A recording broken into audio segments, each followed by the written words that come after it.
Waziri Mkuu wa Israel Benjamin Netanyahu amedai kuwa kuna dalili zinazoonyesha kwamba kiongozi mkuu wa Iran Ali Khamenei huenda ameuawa kufuatia mashambulizi ya pamoja ya Israel na Marekani yaliyolenga makazi yake mjini Tehran. Akizungumza kupitia video, Netanyahu alisema kuwa shambulizi hilo lilikuwa la kushtukiza na lenye nguvu na kudai kuwa makazi ya Khamenei yaliharibiwa kabisa.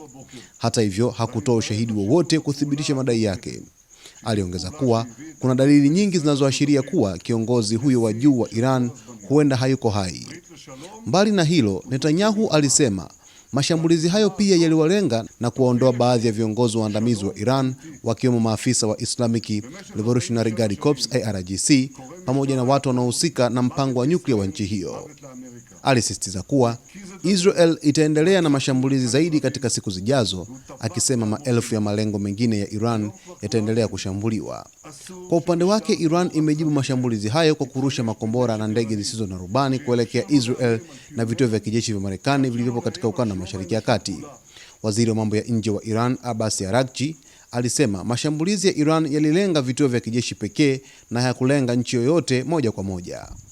Mashambulizi hayo ya pamoja kati ya Marekani na Israel yamedaiwa kulenga kuondoa vitisho vinavyotokana na mpango wa nyuklia wa Iran, ingawa Iran imekuwa ikisisitiza mara kwa mara kuwa mpango wake ni wa matumizi ya kiraia na si ya kijeshi.